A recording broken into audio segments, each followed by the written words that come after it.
تو لامحدود تھی.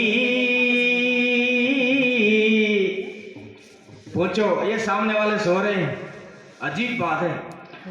کائنات حسن جب پھیلی تو یہ سن لے, بس یہ شعر سن لے پھر سو جا.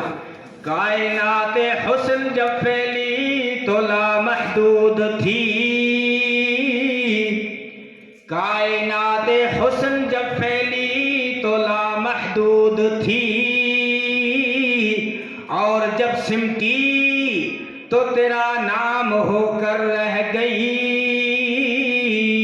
آخری بات لا رہا ہوں. چوتھا سبب انسان جو دیکھتا ہے اپنے محبوب کے اندر وہ کمال دیکھتا ہے. ہاں آپ نے بھی دیکھا ہوگا, اس کو سلائی بلائی مشین آتی ہے نہیں آتی, رشتہ کرنے سے پہلے انسان جس سے محبت کرتا ہے اس کے کمال بھی دیکھتا ہے. کیا اس کے اندر کمال کیا ہے, ہنر کیا ہے, کتنی پاس کی ہے اس نے, کتنی پاس تو کرے گا, یہ انسان دیکھتا ہے. تو یہاں جب کمالات دیکھو گے میرے آقا صلی اللہ علیہ وسلم کی ذات میں, تو نبی کی ذات سارے کمالات کا مجموعہ نظر آئے گی. اور نانوتوی نے فرمایا سارے جہاں کے کمالات ایک تجھ میں ہیں. سارے جہاں کے کمالات اپنی طرف سے نہیں فرمایا. یہ آواز تو اس دن آ گئی تھی جس دن دنیا میں تشریف لائے. آمینہ کہتی ہے میرے حجرے میں بادل آیا جس میں ستارے لگے ہوئے تھے. ہاں جے پور کے روشن زمینوں, ستاروں نے حاضری دی ہے, چاند نے حاضری دی ہے. عبداللہ بن حضرت عباس بن عبد المطلب جو چچا ہیں وہ کہتے ہیں کہ اللہ کے رسول جب آپ چھوٹے بچے تھے نا تبھی مجھے پتا چل گیا تھا کہ آپ بہت بڑی ہستی بنیں گے. چچا آپ کو کیسے پتا چلا میں بڑی ہستی بنوں گا؟ کہا ایک دن میری نگاہ گئی چاند پہ جو ادھر ادھر بھاگ رہا تھا. میں حیران پریشان سرگردان, یہ چاند کو کیا ہو گیا, چاند کیوں بھاگ رہا ہے؟ یکایک میری نگاہ پڑی آمینہ کے آنگن میں سوئے ہوئے بچے پر, اور وہ آپ تھے.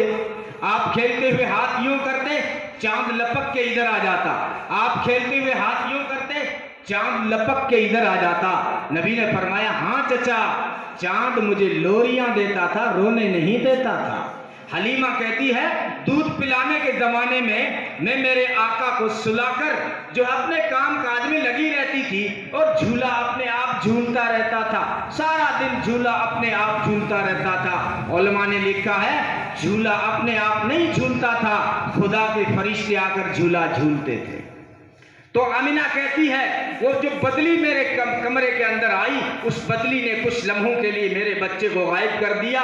اس بدلی کے اندر سے وہ آواز آئی تھی جو مولانا قاسم نانوتوی فرما رہے ہیں کہ اس بچے کو آدم کے اخلاق دو, شیش کی معرفت دو, نوح کی شجاعت دو, صالح کی فصاحت دو, لوط کی حکمت دو, دانیال کی محبت دو, الیاس کا وقار دو, یوشع کا جہاد دو, موسیٰ کی شدت دو, یعقوب کی بشارت دو, یا یوسف کا حسن جمال دو, عیسیٰ کا زہد دو, یحییٰ کی پاک دامنی دو. آدم سے عیسیٰ تک جو کچھ نبیوں کو ملا ہے وہ سب کچھ اس ایک بچے کو دے دو. کیوں؟ اس لیے کہ یہ بچہ کوئی عام بچہ نہیں بلکہ ہونے والا سارے نبیوں کا بھی سردار ہے. حسن یوسف دم عیسیٰ ید بیضا داری, آنچ خوباں ہم دارن تو تنہا داری. تو مولانا قاسم نانوتوی فرماتے ہیں سارے جہاں کے کمالات ایک تجھ میں ہیں.